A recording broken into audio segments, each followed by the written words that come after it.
Գյորջյան Կասկադ 60 ամիս փուլային վճարում բազմաթիվ առավելություններ։ Պարոն Փաշինյան, խնդրում եմ նախ դուք պաշտոնապես հաստատեք կամ հերքեք, մասնակցելու եք արդյոք մայիսի 9-ին Մոսկվայում կայանալիք շքերթին, եթե ոչ, ապա ինչու եւ արդյոք Հայաստանից որևէ ներկայացուցիչ լինելու է թե ոչ,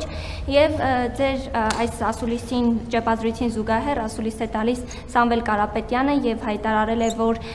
իրենք հաղթելու են ընտրություններում, հորդորել լրագրողներին անկաբաններ չքննարկել եւ ասել է, որ այդ վստահությունը գալիս է մեջբերեմ ձեր բավական ցածր ռեյտինգից։ Ես Ռուսաստանի Դաշնություն կատարած իմ այցի ընթացքում ապրիլին Ռուսաստանի նախագահին տեղեկացրել եմ, որ քարոզարշավ բերումով չեմ կարողանա մասնակցել մայիսի 9-ի միջոցառումներին եւ արդեն հայտարարել ենք, որ քարոզարշավի ենք եւ մասնակցելու ենք քարոզարշավի եւ էլի ես սովորություն չունեմ մեկնաբանել են հայտարարությունները, որը անձամբ չեմ լսել եւ տեղյակ չեմ, բայց ընդհանրապես զվարճալի է լսել, որ որևէ մեկը, որը ընդհանրապես տեխնացու չի եւ չի կարող լինել, հայտարարում է, որ ինքը ընտրություններում հաղթելու է։ Հասկանում եք, ասինքն չի կարող ընտրություններում հաղթել մի մարդ, որը ընդհանրապես ոչ մի բանի տեխնացու է։ Չեք ավարտել ձեր հարցը։ Չեք ավարտել ձեր հարցը։ Գիտեք ինչ,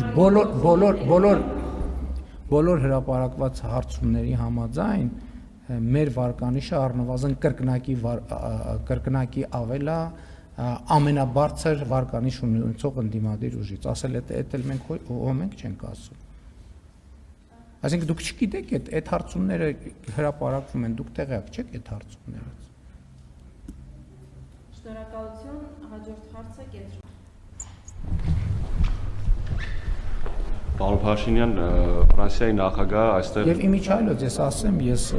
ազգային ժողովում խնդիր եմ ձևակերպել եւ այդ խնդրով մենք քաղաքացիների հետ աշխատելու ենք, որ պատերազմի եռագլուխ